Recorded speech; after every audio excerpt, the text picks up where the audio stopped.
So Leila, welcome to this conversation with Open-Ended.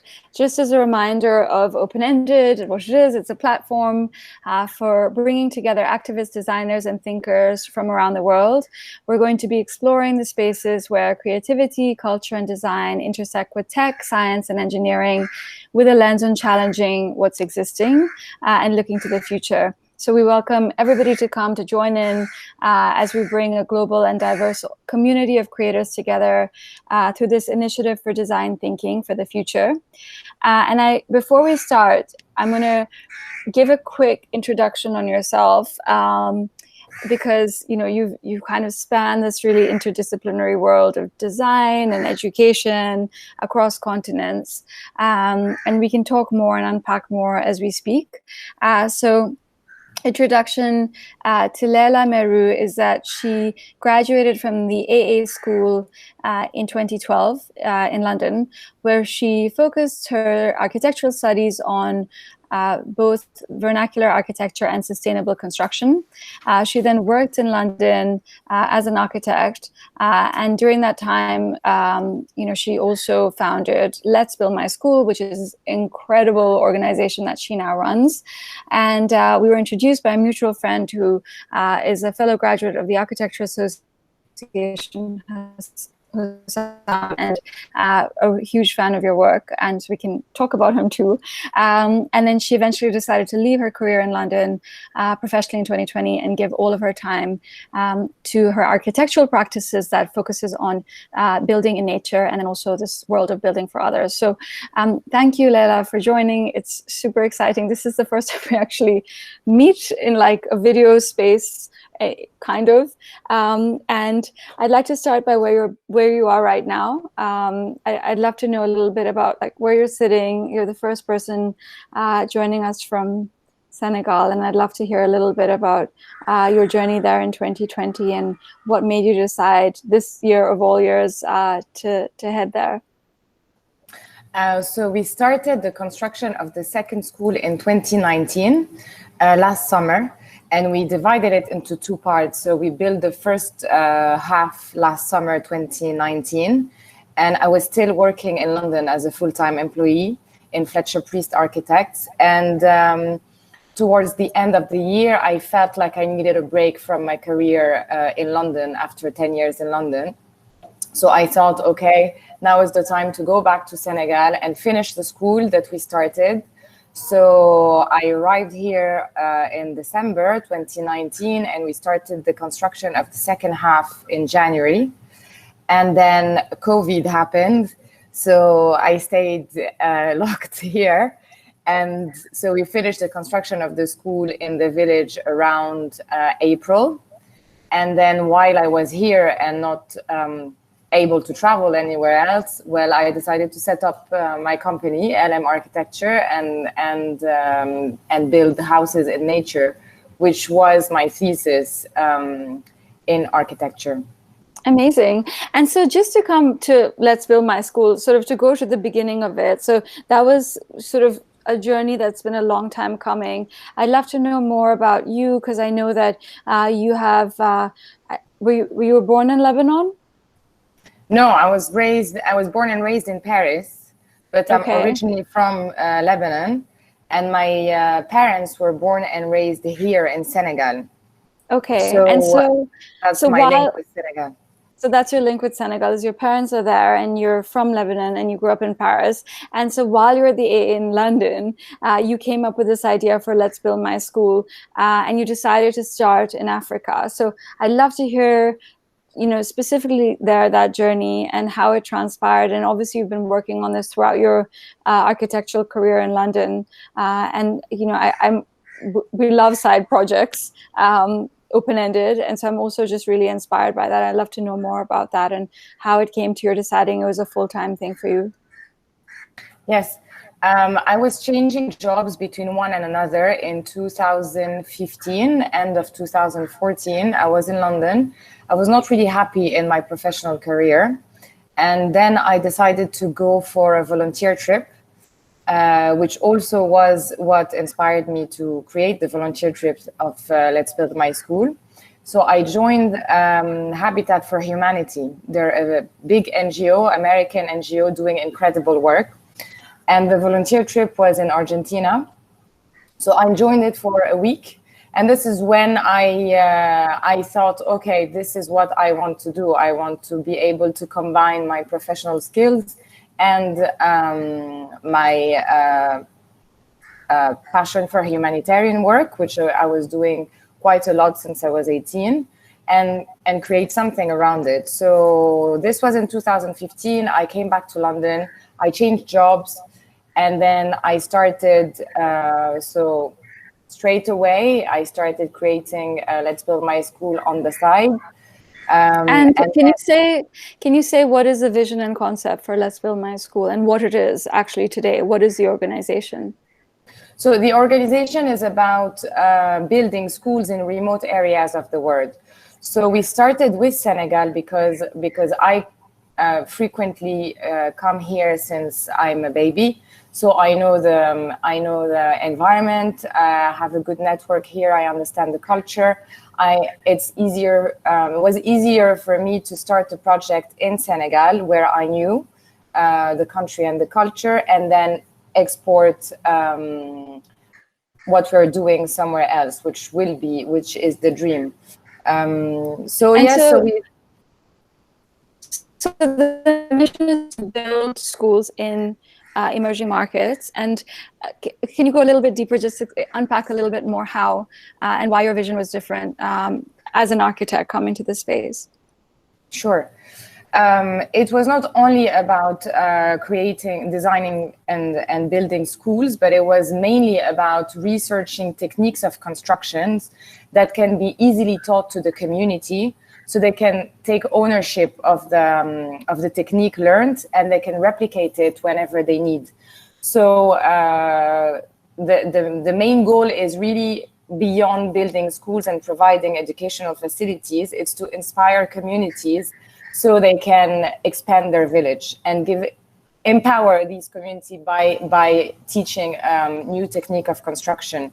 So my research led me to discover the work of an incredible Iranian architect called Nader Khalili. He's a Sufi architect. He passed away, I think, in 2008, but he invented a technique called super adobe, which is filling up bags with stabilized earth. So, and he created this very specific architecture, which he calls the Sufi architecture. It's a half dome that is created. It's a dome done with super adobe technique and leaves like a little hole on the top for divine light. And this technique of construction is earthquake proof. It's easily built, and it's to give the dignity to any human being to be able to build a roof over his head. So I was very inspired by that. And then I met his wife in London, who helped me in the design of the second school. And this is when we decided to build with super adobe. So we used this technique of construction. We didn't use a dome shape, but we built a regular rectangular shape for a school. But this was the idea. So we were going around in the community, distributing some little booklets that we had designed with drawings explaining the technique of construction. So Let's Build My School is about designing and building schools, but mainly about researching techniques of construction easily taught. Amazing. And so then you came to Senegal, and how did you pick this first, where you built your first school, and how did that work? Because obviously you have this incredible, I love the story of the Sufi architect and the divine light. And so you had this idea, but so much of building the school, as you say, is about, you wanted it to impact the community. So how did you find a community, and what is the story of that first school? The first school was it was a bit like all the doors open very easily. What happened is that there was a workshop organized in Sicily in 2014 in September, it's September 2015 at the time. and it was organized with Kengo Kuma. So, and the title was Humanitarian Architecture in Senegal. So Amazing. And why was Kengo Kuma involved? I'm not sure why he was involved. It was the organizer of the competition. I think probably because he's very much involved in construction with bamboo structures, also in humanitarian pavilions, and he's a great architect who also gives a big importance into designing for the community and for others. Which is the main purpose of our job at the end of the day. So so I joined this workshop. It was a 1-week workshop. I took a week of holiday and I went there. And this is in this workshop that I met an engineer working with Super Adobe, which is how I got introduced to the technique of construction by Nader Khalili.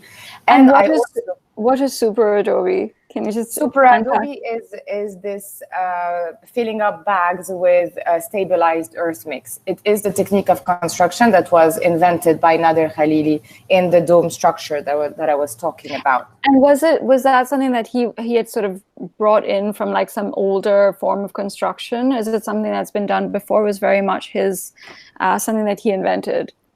He invented this technique of construction. He basically presented a technique of, I think, for a study for the NASA, a way of building an structure on the moon.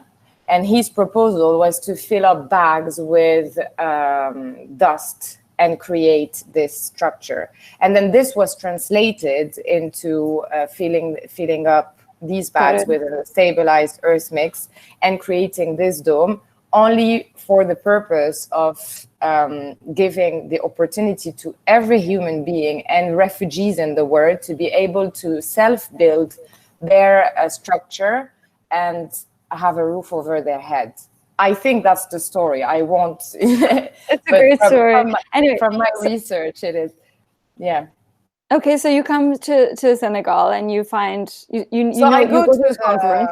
So I go to this conference, to the workshop there, and I meet there part of the people there, the Senegalese owner of the land of the first school. So it was an existing high school that was located in Thiès. And so it was several plots that belonged to the community. And one plot, part of the school, they donated their plot to build a school. So one plot of these existing high school was not built. And he came to me, I was introducing the charity, and he told me, I have a piece of land, it's very small, it's only, I think, 20 by 30 meters, something like that. It's very small, would you be interested? And I said, that's perfect for a first project, a small plot, so we can test the charity, the fundraising, the technique of construction, the volunteer trip. It's always good to start small and then expand. So it was the first dream project. So this, I met him in September. In December, we were there on site to visit the site. And then in May, we started the construction. In July, it was finished. We had the volunteer trip happening. Everything happened so fast as if it was meant to happen. So that was the first project. And so you mentioned volunteers. So you've been amazing at getting teams of volunteers to come to Senegal and to work on these schools with you. For me, that's also part of your story with Let's Build My School, right? It's about the community, but then you're also bringing people in from the outside. Are they mostly architects? Are they people from education? How has that whole part of this journey worked? So this is really not my idea. It's fully inspired by Habitat for Humanity because they organize exactly the same thing. This is a trip that I had joined with them, and I felt so fulfilled by this trip because so many people want to do volunteer work, but they don't know how to get involved. So you stand behind your phone or your computer and you make a donation, but it's not the same as going on site, getting your hands dirty and creating a real humanitarian link with the person you're helping, you know, communicating with the heart, with the eyes, because the language is not the same. But the most important is just contributing together to something that will make an improvement in the village or in the daily life of this community. So I thought, wow, this is incredible. It's super. It was important for me to give the opportunity to other people when I created Let's Build My School to join and help on site. And I have to say that the volunteer trips are one of my favorite moments in the construction of the schools, because it's really people coming from different backgrounds, different age. No one has to, this is the particularity of Let's Build My School, is that no one has to have specific skills in the construction field to be able to join us. You can be an accountant and you can come with us. It doesn't really matter. We're all on the same boat. What's important is that your will to participate and to help, and your good energy, and then it creates an incredible experience where people are laughing, sharing, and this warms my heart a lot. So yes, that's. So you're imparting new skills to them also, and also the community is involved in the construction. So first of all, like, I've seen some of the images of your schools and they're beautiful.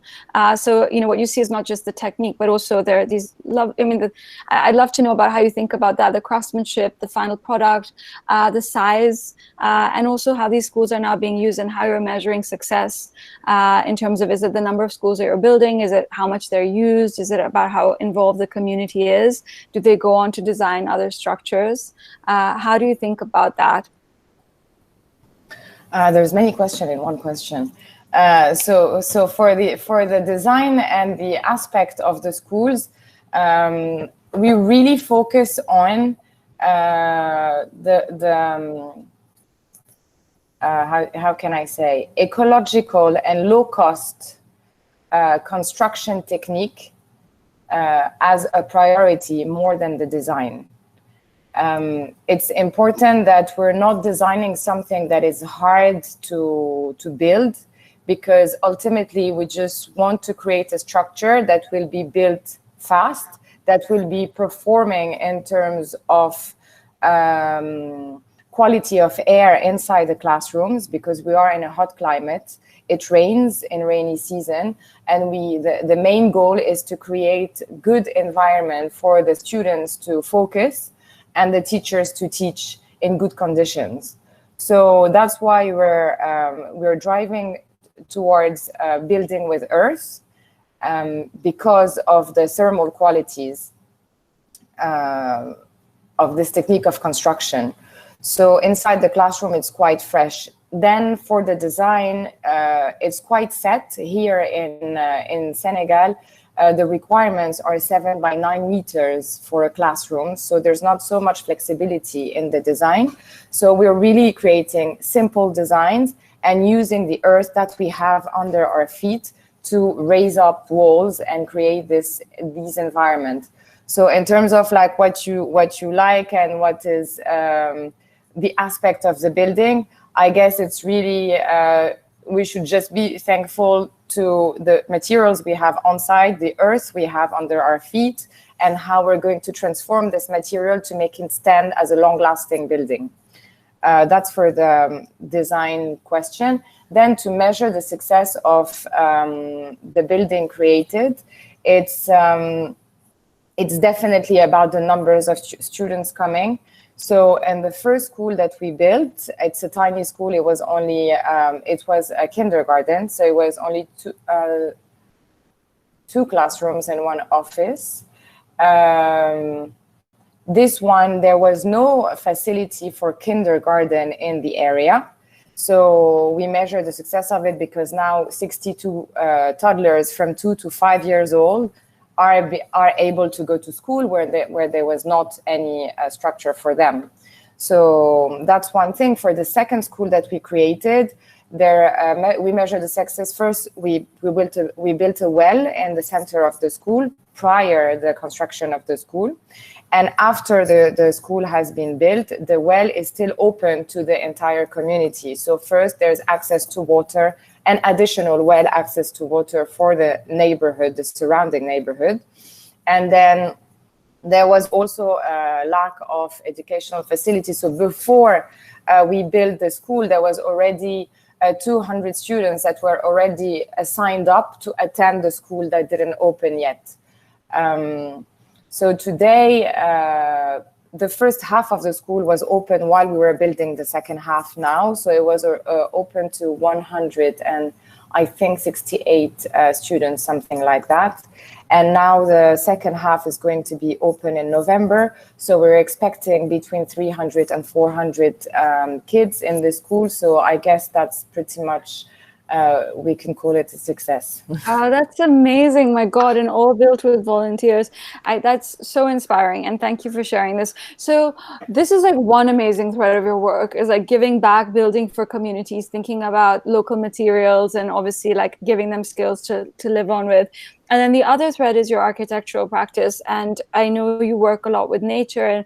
And I'd love to talk a bit of that. We obviously have lots of questions around architecture and climate change and architecture sustainability. Obviously, Senegal is a hot country. I know you want to scale the schools up outside of just Senegal into other emerging markets and countries. And I'm really curious about your learnings there. But equally now, as you start this new architectural practice, it's very different from what you were doing in the UK. I'd love to understand your vision and your mission and motivations, and also maybe to talk about something that you recently worked on. Yeah, sure. This is a very long path. Before studying architecture in the AA, I was studying interior architecture and product design in Paris for 5 years. And I started my thesis about the relationship between architecture and nature back in Paris. And this was the reason why I continued my path and I went to study architecture. It was to go deeper into how nature and architecture are intertwined. My star architect for that is definitely Frank Lloyd Wright in his houses in nature. So it was always my passion, and I was waiting for the right moment to be able to take my career into this direction. It was not really my choice. I think it's a consequence of COVID and gifts from Senegal here that made me arrive here, build the school, and then projects came naturally to me. But I see a clear relationship between Let's Build My School and my practice, because in both fields, it's about connecting the human being with his environment. In Let's Build My School is connecting the builder with what we have under our feet. It's also raising awareness about the local materials we have, about respecting our planet. And for the second school, we really revealed the technique of construction. So when you're sitting either inside the school or outside the school, you can clearly see that it's not a technique of construction that is common. You can see the traces of the bags. So it is about communicating. The teachers can tell the students that are inside the classroom, this school is special. It has been built with the earth that we have under our feet. We just mixed it and stabilized it. And I do insist a lot on that, the fact that the teacher have to communicate how the school was built, because essentially the goal is to ideally create new employment in this technique of construction that is not so disconnected from reality. It's actually just using what we have here and make something with it. So it's connecting really the user, the builder, the human being with its environment. And my practice is exactly the same too, because it's about designing building where you feel you're outside when you're inside, and you feel you're inside when you're outside. So there's no more boundary between interior and exterior, but it's totally intertwined architecture and nature to reconnect the human being also with nature around him. So for me, It's one is humanitarian, the other one is a professional practice, but they're totally around the same field. And so, I mean, I've seen some of the images, and I know there's one called Kaban, I think, Kaban K. And so, I mean, you're clearly like creating these incredible structures where you're doing exactly that. I'm actually curious about who's commissioning this kind of work, and are you seeing a shift and an interest in people living in a completely different way? Because it's, of course, one thing to design it and one thing to be within a structure, or, you know, for whatever, or whether it's a restaurant or a cafe or a home. So I'm really interested in the kinds of things that you're working on and how people are coming to you specifically for this work. Is there a shift in demand also for a different kind of architecture? I think we're going through a very particular time, and I think now also the fact that COVID happened and so many horrible things are happening. Yes, I see a shift clearly where people want to escape from the cityscape. They want to be more connected with nature. They want to move away from this consumption society, at least the people who are coming towards me. So this first project was commissioned by a friend. So it's also a pleasure for me to design for a friend. He started planting in a plot maybe five to 10 years ago. So there's lots of trees going everywhere, and he just Where left. is it? So it is in Senegal too, and it's 20 kilometers from the capital. So it's not far from the sea, but it's in the middle of the land. And he left like a space that was a bit empty to design a house. And in the beginning, it's funny, I chose this project because it's totally linked with Let's Build My School. He donated for the school, he supported the project, and he told me, he approached saying, Leila, can you design my little cabin in the middle of my plants, and with a super Adobe technique, the same way that I built the school. So I was thinking about it, and I was thinking, okay, the school is a school, but then if you want to live in this house and make it a residential property, it's going to be more complicated to design it as a school, because we need like a sealed space in terms of ventilation. So we need to have a technique of construction that will allow us to come and have proper measures for the windows, each opening. And this is not the same approach when we build a school, because when we build a school, we're in a village. So we build with bags, and then the carpenter comes and he takes the measures. It's a different approach in terms of building. And so can you describe what this looked like, the kind of the end design? Of the cabanca? Mm-hmm. So the cabanca is also, so he wanted an earth building. So what we did is that we created a very simple rectangular shape. It seems simple, but it's actually quite complex in terms of structure. We went for a hybrid structure. So it's a concrete structure with columns inside that is sandwiched with 2 rows of earth bricks, stabilized bricks. So you have the thermal qualities of the bricks, because essentially it's a wall that is made of brick, air, and brick. So the air will be fresh inside with big openings. It is designed in long east and west, and shorter on the north and south, to align with the trajectory of the sun, and have a building that breathes and doesn't keep the warmth inside.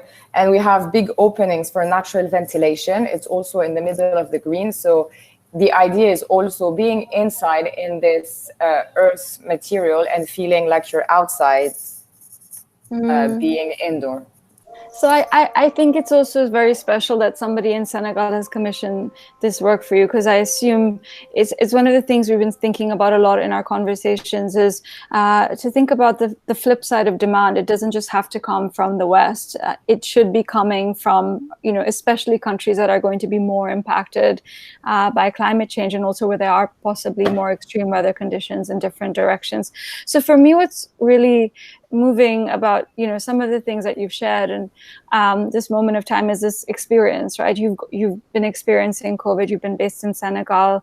I know that we talked a little bit over email about what's happened in Beirut and this moment of grief, and for all of us, this moment of paralysis and devastation in some ways, and the fact that there can be hope and beautiful things coming out on the other side, and that's your business, is to create things, to take earth and to create new things out of it. So I am really curious about, obviously I'm particularly interested in your practice right now, because it feels like it's something very new and generative, and you're already building the schools. Is from the perspective of your architectural practice, where do you see it going? And also, if you can just give a little bit of context as to how completely different it is from what you were doing in London, because I'm also, you came, of course, you had this side project, but you've moved to these rural areas, you're on the ground, and now full time you're thinking about earth and dust and how that's impacted you personally. I'm sure there's been some kind of shift, because of this moment in time. Yes, in London, it was extremely different what I was working on. I was working in a mixed-use building, a very big project, the same project I have been working on for the past 5 years. Traditional building in terms of structure, so concrete, glass facade. I did learn what I had to learn about it, but I really felt the need inside to drive towards a technique of construction that was more related to the environment. I've always researched and preferred buildings that can breathe and have a real relationship with the environment, and not close a space with a concrete wall and then have air conditioning inside, but more building with a material that can allow the building to breathe, have this relationship with the environment, like human beings have relationship between each other. So it is a big shift. It was here since my studies, so it's not something that is new. I think COVID helped in terms of bringing naturally to me clients that were realizing what I'm talking about. So, and the demand is quite high here, because I think there's a lot of possibilities in this country in terms of building houses in nature. And also the technique of construction are yet to be taught to communities here, whether it's LM architecture or Let's Build My School. In terms of vernacular architecture here, they know how to build with earth, but they have lost this technique of construction, because with the industrialization and concrete became a way of showing wealth. So when we come to build the schools and we start filling up bags with earth, I got a lot of comments from like communities coming and saying, why do you build concrete in the Western world and you come here and you think you're going to build with tires and earth? And then when they see the building raising up and they see the qualities of the building inside, where you don't need actually air conditioning and you're fine, it's fresh inside the classrooms, they're happy about it and they want to learn more. And that's for me is a little step of success all the time. So I think it's also awareness now that is happening post-COVID that is bringing people towards me saying, okay, I'm actually interested. I went to your school, I visited that, or I heard that this technique of construction is bringing more fresh air inside. in the longer term doesn't need so much, how do you say, maintenance.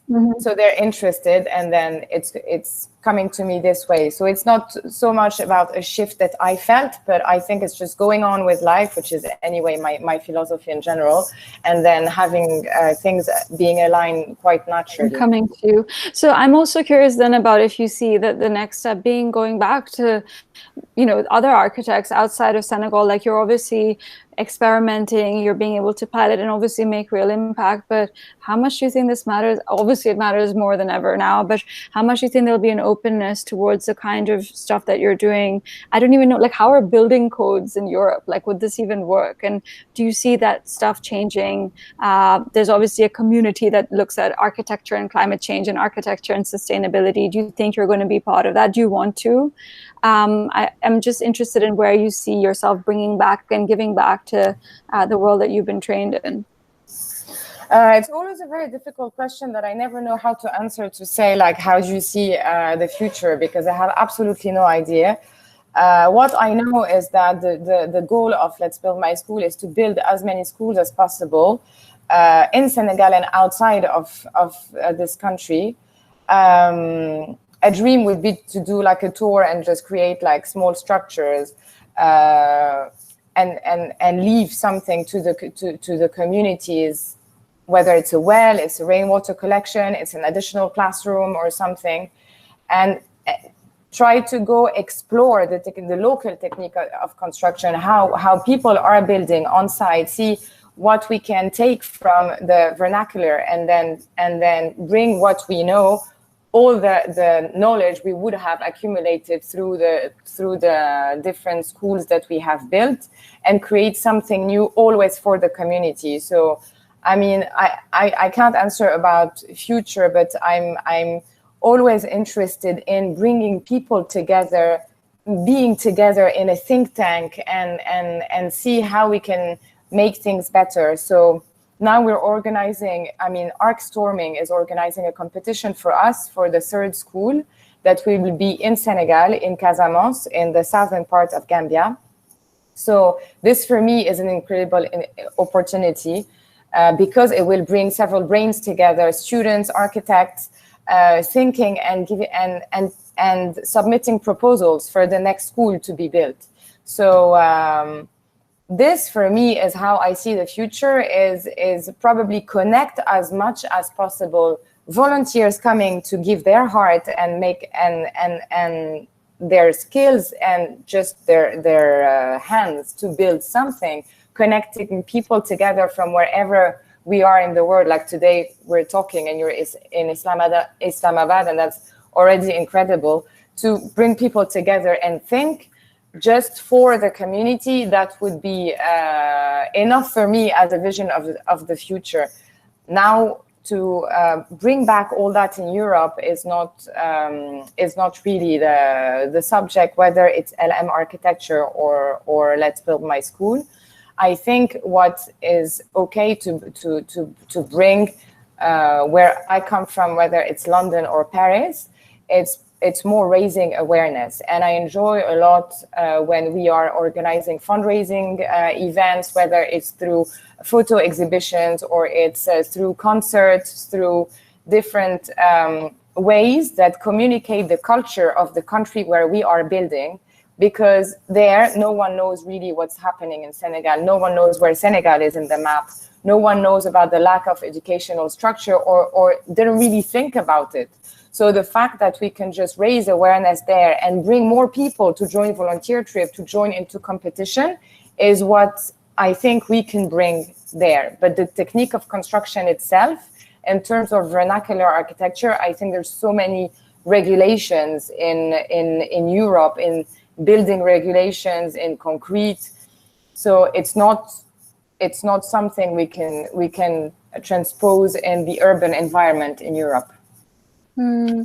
So I should just say that, I mean, for me, the thing that resonates most is how humble you are. And I don't know if you get this from other people, is it's so much hard work and you're on the ground and you're making these incremental changes, and you only see, I guess, when you build anything, the benefits later. So I'm really excited to see what happens in the next couple of years and how your practice expands. And, to your point, yeah, maybe it's not relevant in this way currently in Europe, apart from sharing and teaching. And how does that influence how things are done in other parts of the world, but also what you can share and give to people in countries, obviously, like Pakistan, other parts of Africa, other parts of Asia, where there's probably so much more similarity, even in climate and also materials.